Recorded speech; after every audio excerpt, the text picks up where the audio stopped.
무너지는 블레셋과 세워지는 시온. 네, 기도하겠습니다. 하나님, 오늘도 성령의 감동에 의해 기록된 말씀을 성령의 감동으로 읽기 원합니다. 이 예언의 말씀을 읽고 듣고 기록한 대로 지키는 자가 되기를 원합니다.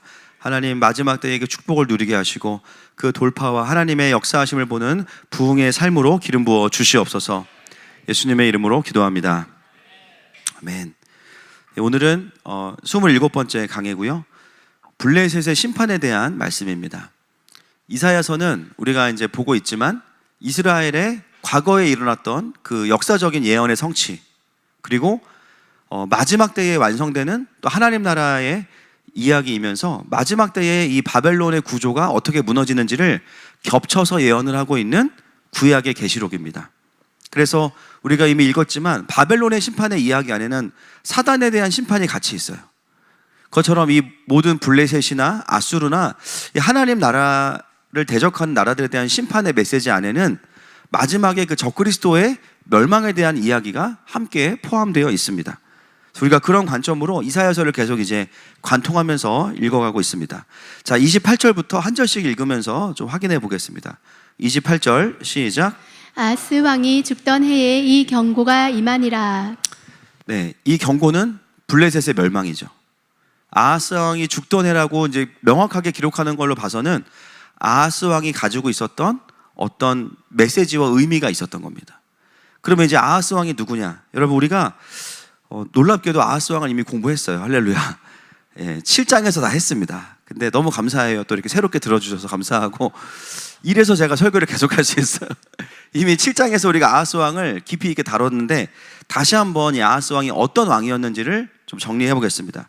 7장 5절부터 9절까지 시작.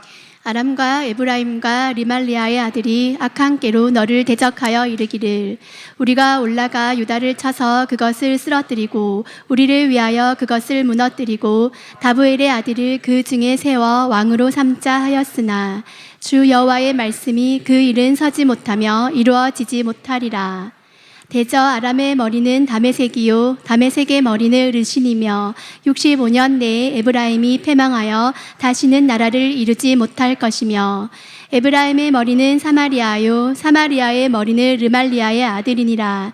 만일 너희가 굳게 믿지 아니하면 너희는 굳게 서지 못하리라 하시니라. 북이스라엘과 그리고 아람이 연합을 해서 예루살렘을 공격합니다. 이때 아하스가 두려워해요. 하나님께서 특별히 이때 아하스에게 두려워하지 말라고 말씀을 딱 해주세요. 그런데 아하스는 그 하나님의 어떤 음성이 들림에도 불구하고 거기에 반응하지 않죠. 심지어 하나님께서 아하스에게 또 징조를 구하라고 말씀하셨잖아요. 7장 10절부터 12절 보겠습니다. 시작.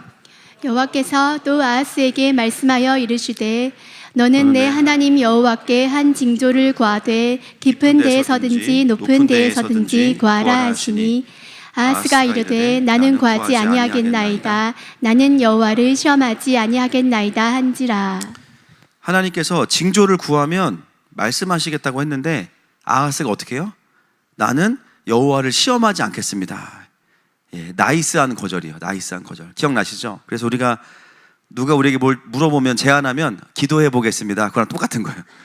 그래서 믿는 자들한테는 기도해 보겠습니다는 완곡한 거절이잖아요. 그죠? 저랑 결혼하실래요? 기도해 보겠습니다.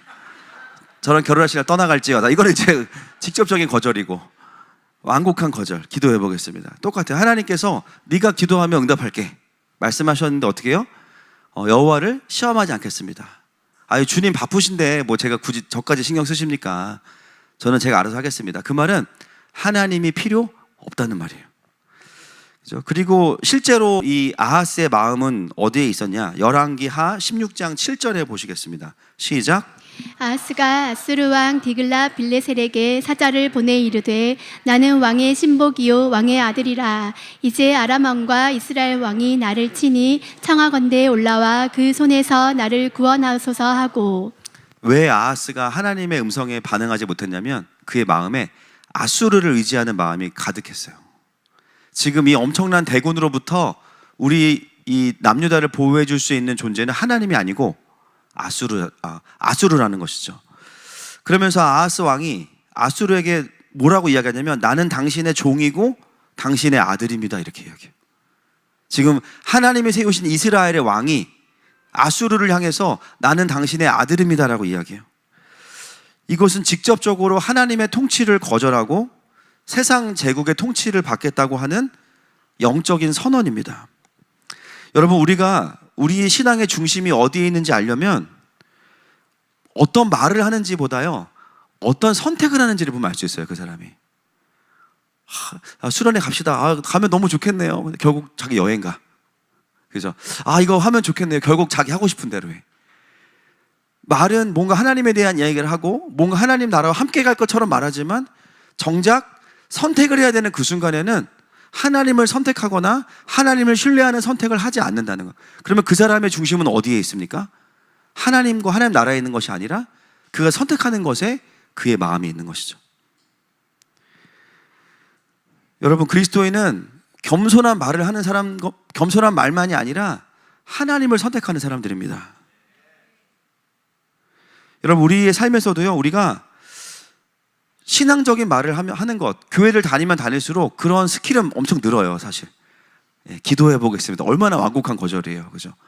뭐 해보겠습니다. 그런데 사실은 우리의 삶의 선택의 순간에 하나님을 신뢰하고 믿음의 순종을 하기보다는 세상의 논리와 현실을 그냥 택한다면 우리 또한 이 아하스의 실존과 다르지 않은 거죠. 여러분, 아하스는 이런 일만 한 것이 아닙니다. 그 다음에 열왕기하 16장 10절부터 11절 보겠습니다. 시작. 아하스 왕이 아수르의 왕 디글라 빌레셋을 만나러 다메섹에 갔다가 거기 있는 제단을 보고 아하스 왕이 그 제단의 모든 구조와 제도의 양식을 그려 제사장 우리아에게 보냈더니 아하스 왕이 다메섹에서 돌아오기 전에 제사장 우리아가 아하스 왕이 다메섹에서 보낸 대로 모두 행하여 제사장 우리아가 제단을 만든지라. 여러분, 아하스가 아수르 왕을 만나러 다메섹에 갔다가 거기 있는 성전, 우상의 제단을 보고 너무 마음에 들어서 그걸 그대로 어디다가 적용해요? 자기가 있는 이스라엘 성전에 그걸 적용해요. 쉽게 말하면 홍대에 제가 클럽에 갈 일 없지만 거기 신방차 갔다가 여기 음향 시스템 괜찮네, 그걸 우리 교회에 적용해서 뭐 우퍼 이만한 걸만 갖다 놔. 뭐 장로님도 막 심장 터지시고 막 그런 일이 벌어지는 거예요. 막. 유스 애들은 좋아하겠지, 그죠? 하나님을 예배하는 그 이스라엘의 성전에, 거룩한 성전에 다메섹에서부터 우상의 그 시스템을 그대로 갖다가 거기다가 세팅을 딱 합니다. 그리고 역대하 28장 24절 말씀 보겠습니다. 시작. 아하스가 하나님의 전의 기구들을 모아 하나님의 전의 기구들을 부수고 또 여호와의 전 문들을 닫고 예루살렘 구성마다 제단을 쌓고. 결국은 아하스의 문제는 무슨 문제냐? 영적인 문제예요. 그 안에 우상이 들어있는 거예요, 결론적으로는. 여러분, 아하스에 대한 평가가 중요하기 때문에 제가 아하스에 대한 이야기를 다시 한번 구체적으로 해드리는 겁니다. 여러분, 이스라엘의 리더로 세워진 아하스는 그의 부르심은 이스라엘이 하나님을 경외하도록 만들어야 됩니다. 그래서 기름 부으신 거예요. 하나님께서 다윗을 내 마음에 합한 자라고 말씀하셨던 이유는 다윗이 다윗의 장막을 세워서 24시간 하나님을 경배하고 갈망하게 하고 하나님께서 다스리도록 하게 하는 그 역할을 감당함으로 인해서 하나님께서 이스라엘을 직접 다스리셨거든요.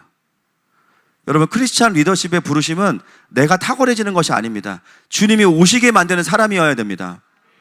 그 사람이 직장에 들어가면, 그 사람이 결혼을 하면, 그 사람이 부모가 되면, 그 사람이 사역을 하면 하나님이 일하신다. 그게 크리스찬 리더십의 본질이고 부르심이에요. 언젠가부터 교회들이 크리스찬의 리더십이라고 말하면서 결론적으로는 세상의 바벨탑과 똑같은 시스템을 이야기하고 인간의 탁월함을 이야기하기 시작합니다. 그러니까 어떻게 돼요? 사람이 다스리는 하나님의 나라, 결국은 인본주의로 갈 수밖에 없는 거죠.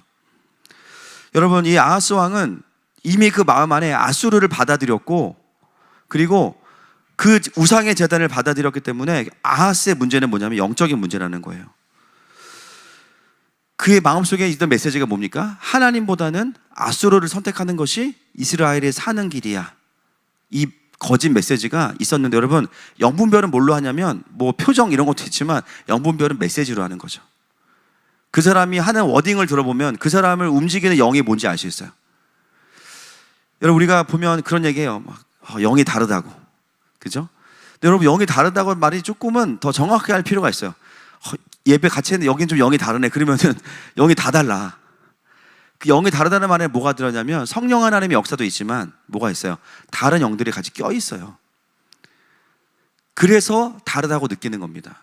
같은 예배지만 다른 영들의 역사가 좀 있구나라는 거예요. 아하스 안에는 하나님을 경외하는 영이 아니라 우상의 영이 들어 있었습니다.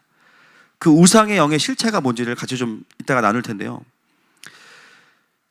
그래서 그토록 의지하던 그 아수르를 의지했지만 결국은 역대하 28장 20절 보니까 하나 더 봐야 된다. 아하스의 문제는 또 뭐가 있냐면 열왕기하 16장 3절입니다. 같이 읽겠습니다. 시작. 이스라엘의 여러 왕의 길로 행하며 또 여호와께서 이스라엘 자손 앞에서 쫓아내신 이방 사람의 가증한 일을 따라 자기 아들을 불 가운데로 지나가게 하며. 아하스는 자기 아들을 불 가운데 지나가게 했어요. 여러분 이게 뭐죠? 몰렉입니다. 완전한 우상, 인신제사, 자녀를 바치는. 하나님 우리에게 그런 제사를 원하지 않으세요. 그러니까 아하스는 하나님의 나라의 왕이라는 그 타이틀은 있었지만 그의 영적인 실체는 뭐예요? 우상 숭배자입니다. 그래서 아수르를 그렇게 의지했던 거예요. 역대하 28장 20절에 그 아수르의 마지막이 나오는데요. 같이 읽겠습니다. 시작. 아수르 왕 디글랏 빌레셀이 그에게 이르렀으나 돕지 아니하고 도리어 그를 공격하였더라. 아하스가 그토록 의지하던 그 아수르가 오히려 유다를 공격해요. 여러분 우리가 우상을 숭배하는 이유, 사람들이 우상을 선택하는 이유, 우상은 어떤 이단 종교일 뿐만 아니라 결론적으로는 하나님의 왕되심이 아닌 모든 것이 우상입니다. 그걸 선택하는 이유가 뭐죠? 그것이 나의 삶의 문제를 해결할 수 있다고 믿기 때문이에요. 교회를 다니면서도 실질적으로 하나님이 왕이 아닌 분들이 너무나 많죠. 그 마음에 어떤 마음이 있습니까? 하나님을 내가 믿지만 하나님을 부정하진 않지만 그래도 이게 있어야 돼. 항상 이 옵션이 있어요. 그래서 아하스의 삶을 향한 성경의 평가는 뭐냐면 28장 22절 역대하 말씀 보겠습니다. 시작. 아하스 왕이 환난을 당할 때에 더욱 여호와께 범죄하였더라. 환난이 올 때마다 여호와께 더 범죄해요. 이 범죄라는 건 뭐겠어요? 더 우상에게 깊어진다는 거예요. 여러분 하나님을 온전히 알고 그분의 통치 아래 있는 사람들의 여러 가지 특징 중에 하나가 뭐냐면 환난이 오면요 하나님 앞에 완전히 엎드리는 사람들이 있어요. 평상시엔 좀 아닌 것 같아. 근데 그러다가도 삶에 어려움이 오면은 완전히 하나님 앞에 딱 엎드려요. 그러나 실제로 하나님이 자기의 삶의 주인이 아니고 구원자가 아니고 왕이 아닌 경우에는 어떻게 반응합니까? 환난이 올 때 염려와 근심으로만 가게 되고 세상의 방법들을 열심히 찾게 되죠. 여러분 그게 바로 이 아하스가 범했던 범죄입니다. 더 하나님을 의지하고 하나님을 통해서 그 일들이 해결돼야 되는데 계속해서 아수르와 또 다른 것들을 향해서 마음을 빼앗기고 그것들을 의지하는 거예요. 여러분 29절에서 블레셋의 멸망을 예언하는데 왜 아하스가 죽던 해라는 것을 강조할까요? 그것은 이 아하스에 대한 블레셋의 평가와 하나님의 평가가 다르기 때문이에요. 블레셋은 아하스를 어떤 왕으로 봤냐면 대단한 왕으로 평가했습니다. 정무 감각이 뛰어나고 위기 대처 능력이 빨라요. 또 정치력이 좋아서 아수르를 이용해서 평화의 힘의 균형을 이룰 수 있는 왕이라고 생각했어요. 이게 바로 블레셋과 세상의 평가입니다. 그러나 하나님의 평가는 뭐였어요? 아하스는 하나님을 거절한 악한 왕이었습니다. 하나님의 통치를 거절하는 왕이었어요. 그렇기 때문에 아하스가 죽었을 때 블레셋은 어떤 평가를 했냐면 이제야말로 남유다를 공격할 때가 됐다라고 생각해요. 이제야말로 아수르가 간섭하지 않겠구나라고 생각을 하고 이제는 나의 시대가 왔다라고 생각을 합니다. 그것에 대해서 29절에 하나님께서 이렇게 말씀하시는 거죠. 다시 한번 읽어볼게요. 시작.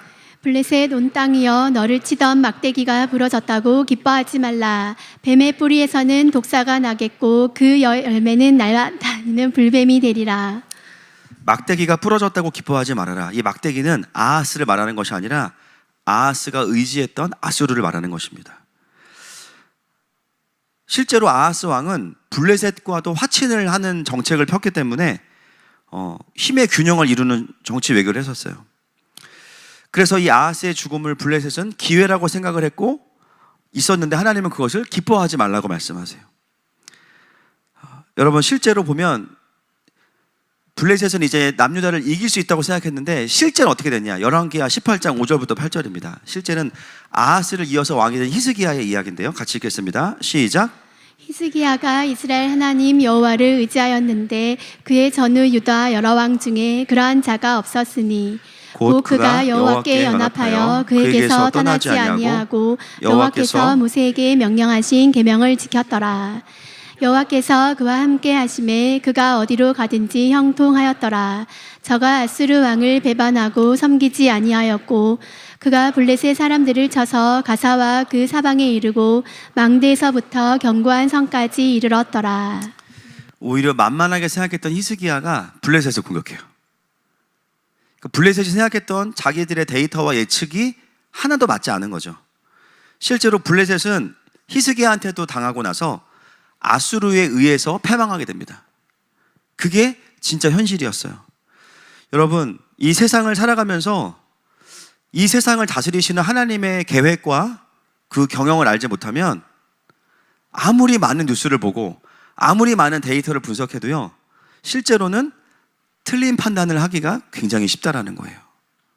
아직 아수르의 상태가 이렇고 블레셋은 이렇고 아하스가 죽었으니까 이렇게 되겠지. 그렇게 되지 않는다라는 거예요.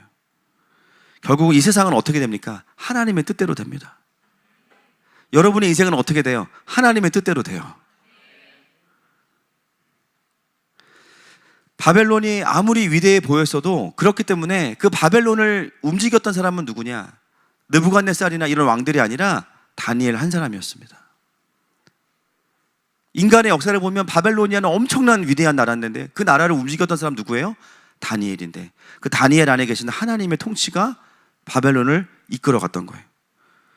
애굽도 마찬가지죠. 흉년의 시간을 지나면서 그 시간을 이길 수 있었던 것은 그 나라 안에 누가 있었기 때문입니까? 요셉이 있었기 때문입니다. 바로 그 요셉의 창고를 통해서 애굽은 그 흉년의 위기를 넘어갈 수가 있었던 거예요. 여러분, 그리스도인은 그래서 현상에 대한 분석, 대처 필요한 부분도 있겠지만 근본적으로 그리스도인들은 현상에 반응하는 사람들이 아니고요, 그 현상의 주인이신 하나님께 반응하는 사람들입니다. 여러분, 우리가 살아가는 이 마지막 때는 미혹이 가득하기 때문에 더 그런 일들이 많아요. 분별하기가 어려워요. 수많은 뉴스와 정보와 데이터가 쏟아집니다. 그러면서 서로가 이야기해요. 이게 합리적이야, 이게 예측 가능한 거야, 이거는 100%야. 부분적으로 그런 것들을 활용해야 되는 영역들이 있겠지만 가장 중요한 것은 뭐냐? 그럼에도 불구하고 이 세상은 하나님의 통치대로 흘러간다는 사실입니다.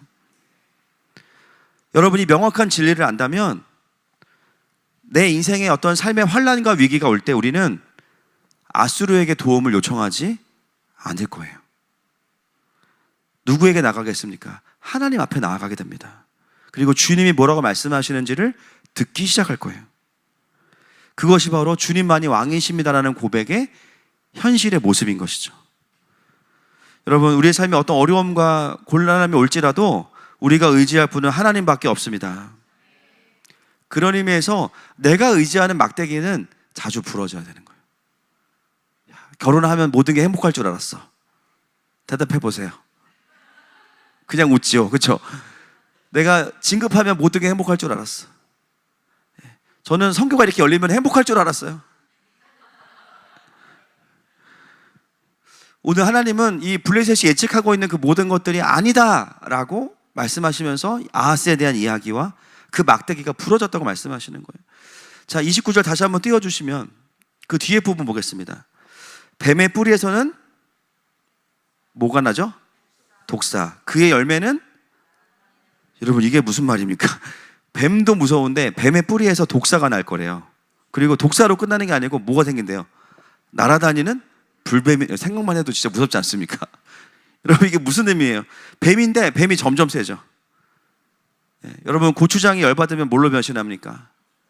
오, 초고추장. 어떻게 했어요? 된장이 열받으면? 할렐루야. 자, 1부 땐 분위기 좋았는데 2부는 진짜 애매한.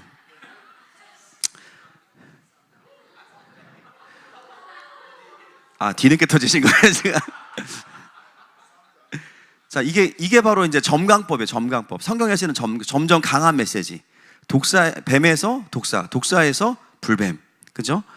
이건 뭐냐면 블레셋아 지금 너는 아수르가 개입하지 않으니까 기뻐하고 있지. 그게 아니라 아수르가 무너진다 할지라도 점점 더 강력한 나라들이 일어날 거야. 그 얘기를 하고 있어요.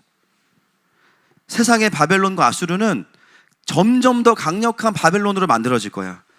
여러분 성경에 나오는 이 뱀이라는 것의 의미는 무엇입니까? 하나님을 대적하는 적그리스도를 말합니다. 여러분 적그리스도가 언제부터 등장하냐면요, 신약시대가 아니에요. 창세기 3장 14절 15절입니다 같이 읽겠습니다. 시작.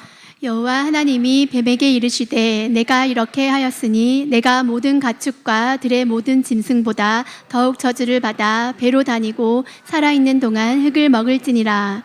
내가 너로 여자와 원수가 되게 하고 내 후손도 여자의 후손과 원수가 되게 하리니 여자의 후손은 내 머리를 상하게 할 것이요 너는 그의 발꿈치를 상하게 할 것이니라 하시고.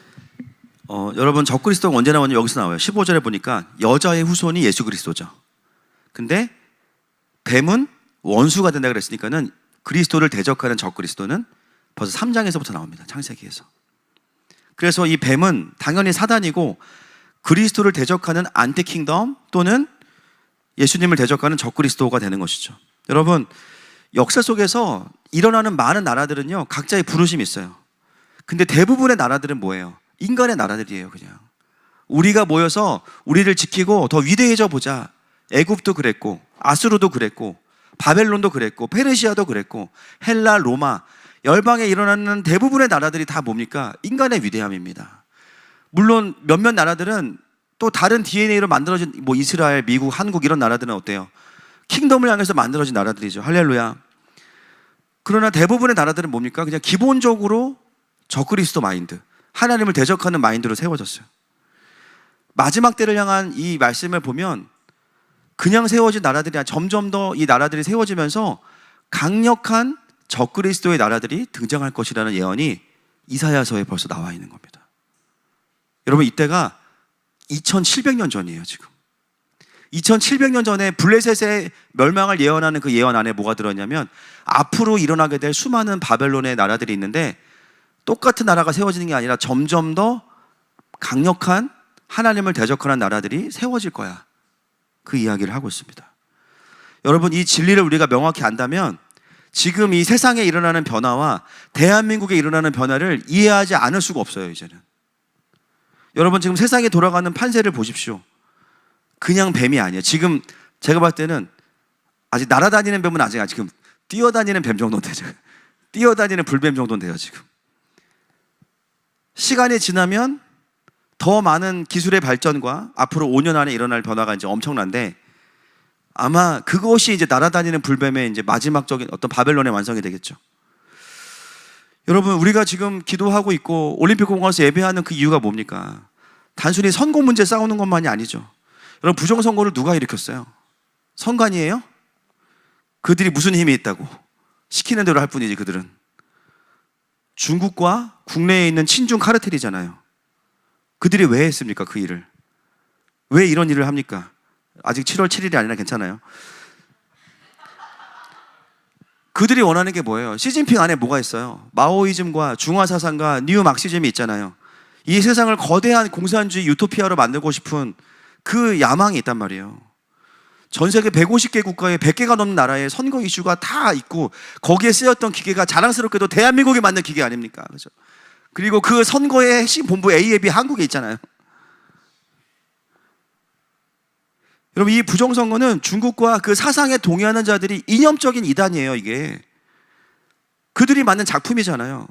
그래서 이 선거의 문제는 부실선거라는 말이 적용이 될 수가 없는 거예요. 부실선거는 가다가 뭐 하나 빠뜨린 게 부실이지, 부실하게 놔뒀다고 표가 스스로 막 서운해가지고 후보를 지워요. 막 6명 중에 4명을 지워 막 나를 부실 관리했어. 그럴 수가 있냐고. 명확한 의도와 조작이 있는 것은 부정입니다. 이거는 선관위를 손본다고 해결될 문제가 아니에요. 여러분 지금 이게 선거만의 문제가 아니잖아요. 여러분 이걸 통해서 지금 되어져 가고 있는 열방의 큰 그림이 뭡니까? 바벨론의 완성이잖아요. 트럼프도 믿을 수 없고 시진핑은 더 믿을 수 없죠. 어떻게 이게 바뀔지 몰라요. 앞으로 이 바벨론은 단지 공산주의다 여기서 끝나지 않아요. 절대로. 이걸 통해 만들어진 인프라 위에 어떤 다른 구조들이 함께 더 만들어지게 돼 있습니다. 온 세상이 단일 화폐를 쓰는 구조로 지금 가고 있고, 뉴럴링크로 뇌에다가 칩을 박아가지고 모든 사람을 통제할 수 있는 사회가 준비되었고, 모든 도시가 15분 도시로 바뀌고 있어요. 15분 안에서 모든 걸 해결할 수 있게 거주 이전의 자유를 굉장히 나이스하게 없애고 있어요. 그러니까 우리가 이걸 뭐냐면 동의하는 사회주의가 지금 전 세계에 풀어지고 있는데, 거기에 앞장서고 있는 세계관이 뭐예요? 인본주의고, 가짜 평화, 가짜 인권. 그리고 범용성 AI가 5년 안에 완성이 됩니다. 사람 80억 인구의 지능을 합친 것보다 더 뛰어나요. 여러분, 이게 뭐예요? 날아다니는 불뱀이잖아요. 이 거대함을 어떻게 우리가 이기고 막을 수가 있겠어요? 놀랍게도 성경은 이미 2700년 전부터 이미 다 예언하고 있어요. 우리가 지금 그걸 보고 있고 확인하고 있는 거죠. 여러분, 하나님 나라를 이해하지 못하면 지금 세상에 일어날 일들을 해석하지 못합니다. 그 의도가 뭔지를 알지 못해요. 그냥 선관위 그런 의도가 없었어. 선관위가 중요한 게 아니에요. 그 뒤에 영이 중요한 거지. 되어지는 흐름이 중요한 거지. 그 하나하나 이슈 가지고 아주 그냥 조악한 이슈들을 가지고 막 싸우고 있어. 지금 하나님 우리가 원하시는 건 뭐냐면 그 하나하나 이슈를 넘어서서 그 뒤에 거대한 흐름을 보라고 말씀하시는 거예요. 그게 바로 영적으로 깨어나는 것입니다. 할렐루야. 깨어납시다. 그 흐름이 지나가고 있는 상황에서 30절 말씀을 계속 보겠습니다. 시작. 가난한 자의 장자는 먹겠고 궁핍한 자는 평안히 누우려니와 내가 내 뿌리를 기근으로 죽일 것이요 내게 남은 자는 살육을 당하리라. 그런 흐름의 역사 속에서 하나님이 뭘 하시냐를 봐야 돼요. 뭘 하느냐. 여러분, 어떤 설교는 너무 사단만 너무 설명을 잘해줘서 뭐 들고 있으면 화만 나요. 계속 막. 그래서 어쩌라고 기도하자 끝나. 막 온갖 뉴스 다 띄워주면서 막 다 알고 있잖아. 우리가 모르는 내용이 아니잖아요. 그게 막 그러니 프리메이스 다 알고 있잖아. 근데 그 얘기만 100%야. 하나님 뭐 하고 계신지는 다 몰라요. 보면은 하나님이 그들 밑에 계셔. 막. 그거 제가 볼 때 그거는 킹덤의 질서가 아닙니다. 중요한 건 뭐냐면은 하나님의 그림이 쫙 있는데 그 중에 어둠의 그림을 알고 그 속에서 하나님이 하고 계신 그 포인트를 보는 것이 우리의 부르심이에요. 자, 14장 30절은 그래서 중요합니다. 같이 읽겠습니다. 시작. 가난한 자의 장자는 먹겠고 궁핍한 자는 평안히 누우려니와 내가 내 뿌리를 기근으로 죽일 것이요 내게 남은 자는 살육을 당하리라. 하나님이 그 가중에 말씀하시는 게 뭐냐면 가난한 자의 장자는 먹겠고 그랬어요. 궁핍한 자는 평안할 것이다. 여러분, 가난한 자의 장자 느낌이 어떠세요? 부담되죠? 장자도 부담되는데 가난한 집의 장자야. 벌써 지금 알바 3개 하고 있어 우리 머릿속으로. 그죠? 배민 뛰면서, 그죠? 봉투 붙이면서 인형 눈 붙이고 있잖아 지금. 가난한 자의 장자는 먹을 거래요. 근데 이 앞에 말씀 보면은 블레셋은 남은 자들도 없어진다 그랬어요. 여러분, 이 가난한 자의 장자는 누굴 말하냐면 하나님을 신뢰하는 남은 자들을 의미합니다. 그 강력한 나라들은 다 심판을 받지만 그 과정 속에서도 가난한 자의 장자는 내가 먹일 거야 라고 말씀하세요. 궁핍한 자는 평안히 누울 것이다. 여러분, 궁핍하다는 건 뭐냐면 내일 뭐 먹고 살지 염려할 수밖에 없는 인생인데요, 그가 평안히 잠을 자게 된다는 거예요. 고민과 걱정이 앞서는 삶인데 하나님의 보호하심 아래에 있는 사람들에게는 하나님이 샬롬을 부어주신대요.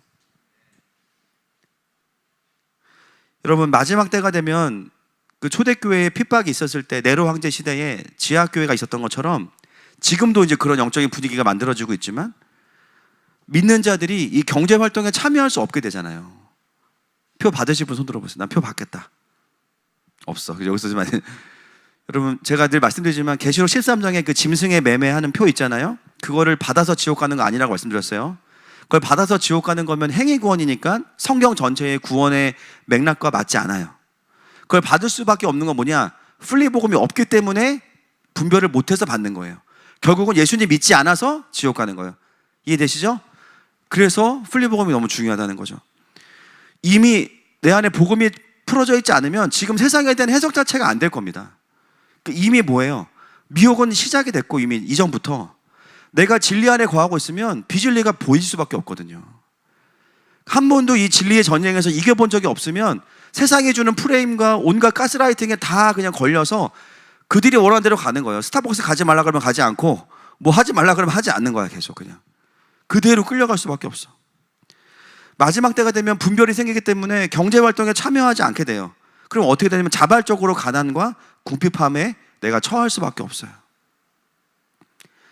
오늘 하나님 주시는 메시지가 뭡니까? 그때에도 가난한 자의 장자는 먹게 된다는 거예요.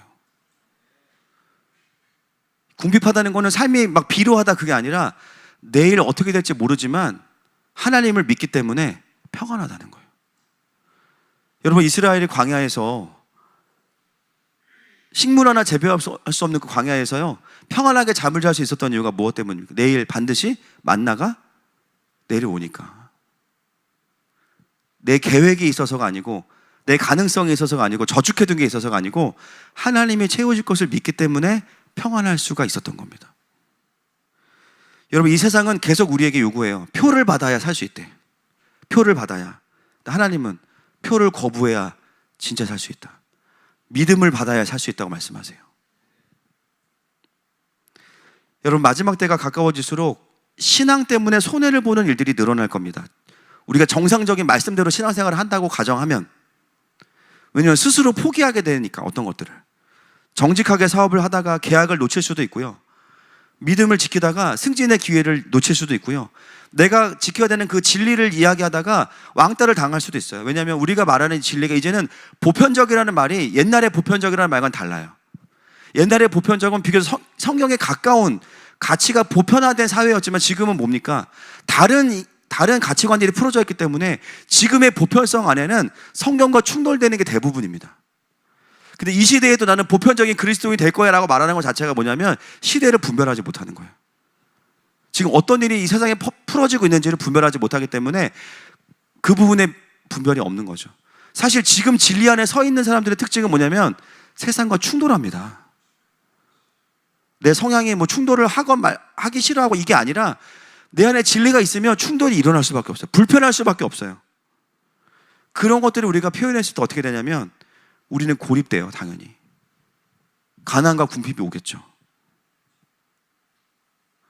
중요한 건 뭐냐, 하나님은 그분의 나라를 위해서 믿음을 지킨 백성을 지키신다는 사실입니다.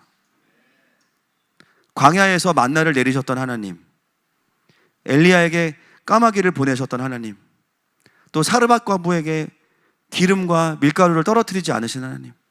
여러분, 사르밧 과부가 살았던 그 도시는 바알을 섬기는 도시의 가장 중심부에 있는 도시입니다. 사르밧이라는 곳이. 흉년이 오니까요 그들이 섬기는 바알도 이 사람들에게 먹을 걸 주지 못해요. 근데 하나님의 선지자 한 사람이 거기 가요. 마침 그 과부를 만나요. 보니까 기름 조금하고 그날 먹을 거 딱 한 끼 먹을 거 있어. 이거 먹고 죽어야겠다 생각했는데 선지자를 딱 만났어요. 여러분, 선지자가 눈치가 없어요. 목사들이 눈치가 없어요. 목사님 식사하셨어요? 아니요. 사달란 말이야 뭐야 그러죠. 선지자가 눈치가 없어서 그거 달라 그래. 근데 사실은 그 뒤에 하나님의 의도가 있었죠. 하나님께서 그 과부의 헌신을 받으시고 그 흉년이 끝날 때까지 그 집에 기름과 가루가 떨어지지 아니하니라.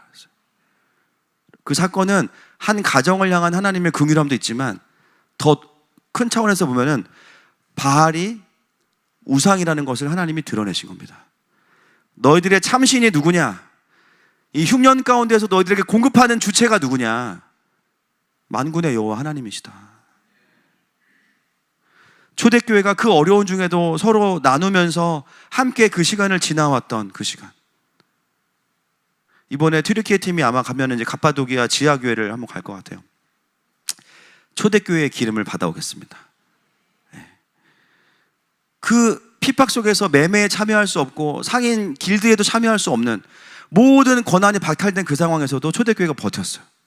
하나님 지키시고 공급하신 거예요. 30절은 결국은 그 멸망 가운데 하나님의 그 일하심이 무엇인지를 이야기하고 있습니다. 결국 블레셋은 아수르에게 짓밟히고 역사에서 사라져요. 31절 말씀 보겠습니다. 시작. 성문이여 슬피 울지어다. 성읍이여 부르짖을지어다. 너 블레셋이여 다 소멸되리로다. 대저 연기가 북방에서 오는데 그 대열에서 벗어난 자가 없느니라. 여러분 성경에 보면 동쪽은 영광이 떠나거나 타락하는 방향이죠. 그래서 영광이 회복될 때 동쪽에서 오죠. 북쪽은 뭐냐면 심판이 오는 방향이에요. 예. 여러분들 자녀들에게 엄마가 오는 길은 북쪽일 수 있어요. 그죠? 심판이 오는 방향일 수 있어요. 예. 동쪽은 게임이 떠나가는 방향. 그죠? 남쪽은 구원의 방향. 블레셋을 치는 이 아수르나 바벨론도 다 북쪽에서 옵니다. 그래서 결국은 뭐냐, 이 북쪽에서 오는 심판의 개념은 블레셋의 멸망도 있지만 또 겹쳐서 보면 마지막 때에 적그리스도의 구조의 완전한 멸망도 이 그림과 연결되어 있어요. 이게 언제 일어나냐? 계시록 20장 7절부터 10절입니다. 시작. 천년이 참에 사탄이 그 옥에서 놓여 나와서 땅의 사방 백성 곧 곡과 마곡을 미혹하고 모아 싸움을 붙이리니 그 수가 바다의 모래 같으리라. 그들이 지면에 널리 퍼져 성도들의 진과 사랑하시는 성을 두르매 하늘에서 불이 내려와 그들을 태워버리고 또 그들을 미혹하는 마귀가 불과 유황못에 던져지니 거기는 그 짐승과 거짓 선지자도 있어 세세토록 밤낮 괴로움을 받으리라. 예, 천년왕국 동안 사단의 미혹이 없는데도 하나님께 경배하지 않는 고집쟁이들이 있다 그랬죠. 그리고 사단이 놓였을 때 풀어지면서 그 고집 위에 기름이 부어져요. 그래서 50%는 사단 책임, 50%는 내 책임이 항상. 나는 말씀을 잘 받는데 미혹당해서 이게 아니라 내 안에 뭔가 있는 거예요. 사단이 올 만한 뭔가가 있는 거예요. 상처가 있든지 고집이 있든지 비질리가 있든지. 결국은 그 사단이 풀어지면서 이 미혹된 자들이 결국 뭘 하냐면 이스라엘로 모여서 하나님의 사랑하시는 성과 예루살렘 성과 성도들의 진을 향해서 대적합니다. 여러분, 하나님의 사랑하시는 성 안에 누가 계세요 지금? 예수님이 계시겠죠. 재림하셔서 천년왕국이니까. 결국은 이 곡과 마곡에 미혹되어 모인 사람들은 마지막 남은 적그리스도예요. 이 사람들이. 그래서 이들이 그대로 모였다가 전쟁이 일어나진 않고 그대로 두 번째 심판을 받으면서 불못에 들어가고 연기가 나는 거죠. 그 그림이 우리가 읽었던 이 14장 31절의 그 그림과 똑같습니다. 자, 32절 마지막으로 읽겠습니다. 시작. 그 나라 사신들에게 어떻게 대답하겠느냐? 여호와께서 시온을 세우셨으니 그의 백성의 공고한 자들이 그 안에서 피난하리라 할 것이니라. 아멘. 그 상황 속에서 하나님이 하신 일은 시온을 세우셨으니 그의 백성이 그 안에서 피난하리라. 여러분, 이게 블레셋 멸망의 결론이 이거예요. 무너지는 블레셋과 세워지는 시온, 그리고 하나님의 남은 자. 모든 나라는 무너집니다. 그러나 하나님의 나라는 세워집니다.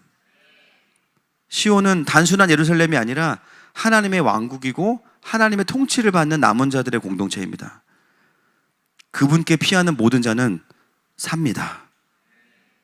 가난한 자의 장자라도 먹겠고 궁핍한 자도 평안히 눕게 된다 그랬어요. 여러분, 우리의 삶의 진짜 공급은 돈으로부터 오는 것이 아닌 거예요. 우리의 평안함은 삶의 풍요로움에서 오는 것이 아니에요. 하나님으로부터 오는 것입니다. 아하스는 세상의 통치를 선택하면서 죽음으로 끝났고 블레셋은 세상의 힘을 의지했기 때문에 역사 속에서 사라졌습니다. 그러나 히스기야는 하나님의 통치를 선택했을 때 구원을 경험하고 생명을 경험했어요. 여러분, 우리가 이 메시지를 어떻게 적용해야 될까요? 마지막에 적그리스도는 무너지지만 우리가 지금 봐야 될 건 뭐냐면 지금도 활동하고 있는 적그리스도의 영의 역사들로부터는 자유로워져야 되는 거예요. 나는 아수르도 아니고 나는 바벨론도 아닌데 그 나라와는 상관이 없지만 그 나라를 움직이고 있는 그 영, 그 적그리스도의 영은 지금도 내 삶에서 틈만 나면 영향력을 미치려고 하는 거예요. 요한일서 4장 3절 말씀 보겠습니다. 시작. 예수를 시인하지 아니하는 영마다 하나님께 속한 것이 아니니 이것이 곧 적그리스도의 영이니라. 오리라 한 말을 너희가 들었거니와 지금 벌써 세상에 있느니라. 아멘. 아하스에게는 아수르가 적그리스도의 영의 사역의 열매였고 블레셋은 자신들의 힘이 적그리스도의 영의 사역의 열매였어요. 여러분, 적그리스도의 영은 그래서 우상을 섬기게 만드는 역할을 하는 겁니다. 내 삶에 문제가 생길 때마다 하나님이 아닌 다른 것을 붙들게 하는 것 자체가 나의 죄성도 있지만 적그리스도의 영의 역사예요. 나는 교회 다니니까 자유할 수 있다가 아닙니다. 환란이 올 때 나는 무엇을 가장 먼저 찾는가? 사람입니까? 어떤 계획입니까? 정보입니까? 지식입니까? 여러분, 아하스도요, 처음부터 하나님을 버리려고 했던 것이 아닙니다. 아하스는 두려웠어요. 살고 싶었어요. 그리고 왕이기 때문에 이 백성들을 살리고 싶었을 거예요. 그런데 자기가 누군지를 잊었어요. 이 백성이 누군지를 잊었어요. 그랬을 때 눈에 보이는 아수르를 붙잡았고 오히려 그것이 그 백성들을 죽이는 결론을 초래하게 됐습니다. 환란이 올 때 염려가 커지면요, 하나님의 음성보다 세상의 소리가 더 크게 들려요. 사람을 찾아다니는 시간이 많아져요. 하나님 앞에 엎드리는 시간은 줄어들어요. 여러분, 그때 우리는 깨어나야 됩니다. 지금 나를 이끌고 있는 영은 성령이 아니시구나. 다른 영이 나를 푸시하고 있구나. 거기에 넘어가면 안 되는 것이죠. 주님 말씀하세요. 그 막대기를 붙잡지 말아라. 우리를 사랑하신다면 그 막대기를 꺾으실 거예요. 돈이 너무 필요해서 친구야 나 얼마만 좀 빌려줘. 아니야, 내가 더 필요해. 돈 뜯겨마. 그죠? 우리의 생명은 하나님의 통치 안에 있습니다. 결국은 지금 내 삶의 이슈들을 누가 다스리느냐의 문제인 거예요. 하나님이 내 가정을 다스리고 계신가? 하나님이 내 사업체를 다스리고 계신가? 내 두려움을 다스리고 계신가? 내 미래를 다스리고 계시는가? 그 통치가 회복되는 곳에 평안함이 오고, 그 통치가 회복되는 곳에 믿음이 살아나고, 그 통치가 회복되는 곳에 생명이 흘러갑니다. 그리고 주님이 약속하셨죠. 가난한 자의 장자라도 먹겠고 그랬어요. 궁핍한 자들에게는 평안함이 있을 것이다 그랬어요. 우리 하나님은 그런 하나님이십니다. 제가 말씀을 새벽에 준비하면서 아하스를 막 신나게 깠어요. 막 아하스 잘 걸렸다. 내가 아하스야. 막판에 와. 요즘에 저의 가장 큰 고민은 선교지를 다니면서 하나님의 부흥을 보지만 부흥과 함께 그 교회와 나라들의 필요들을 계속 보잖아요. 야, 이게 일어나려면 이게 필요하고 저게 필요하고, 킹덤 처치가 세워지면서도 지금 막 악기도 없다 그러고 막 필요들이 막 드러나요. 물론 이분들은 하나님 채울 걸 기대하면서 기다리는 거 있는 부분도 있는 거죠, 당연히. 제 마음속에 부흥과 함께 부담이 같이 와요. 그리고 나는 하나님 자녀인데 열방을 다니면서 왜 다 자식 같지? 막 그러면서 막, 야, 이 나라도 눈에 밟히고 저 나라도 눈에 밟히고 막 선교를 나가면 안 될 것 같아, 이제 보니까. 그 속에 어떤 마음이냐면, 야, 돈 많은 사람들이 우리 교회 유튜브 좀 봤으면 좋겠다, 설교 좀. 야, 이 교회 도움은 나라도 살고 다 산다, 이런 생각을 누가 좀 받았으면 좋겠다, 막. 그런 마음이 올라오고, 저도 모르게 하나님 의지하기보다는 막, 누가 이걸 채워줄 수 있지? 제가 아세요. 그래서 막 신나게 하다가 나중에 울어버렸어요, 그냥. 야, 내가 이 문제 가지고 하나님 앞에 엎드린 적이 없어, 보니까. 어떻게 해결할지만 고민하고 있었지, 하나님 앞에 엎드리질 않았어. 새벽에 엎드려가지고 가만히 있었어요. 도와주세요. 그냥 그 문제 가지고 엎드려 있었어요. 그냥 하나님, 이거 주님께 올려드립니다. 같이 좀 기도하기 원합니다. 여러분, 이 이사야서의 하나님이 우리 하나님이세요. 오늘 블레셋의 멸망에 대한 여러 가지 부담스러운 메시지도 많았지만 우리에게 들려줘야 될 메시지는 뭐냐면, 가난한 자의 장자들이 먹을 것이고 궁핍한 자들은 평안할 것이다. 시온은 세워질 것이다 라고 주님이 약속하고 계십니다. 혹시 우리 가운데 이제는 더 이상 버틸 힘도 없다, 버틸 수 있는 믿음도 없고 재정도 없다, 1cm도 전진할 수 없다고 느끼는 그런 마음을 가지고 오신 분들이 계십니까? 오늘 주님이 여러분에게 말씀하시는 거예요. 나에게 피하라고. 나에게 피하라고. 나에게 엎드리라고. 시온은 세워질 것이요, 내 삶의 블레셋은 무너질 것입니다. 이 시간에 우리의 그 선포가 회복될 때 하나님으로부터는 새로운 힘이 부어지고 우리의 필요를 향해 움직이시는 그 주님의 영광으로 채워지시기를 축복합니다. 우리 함께 이 고백하면서 주님께 나아가십시다.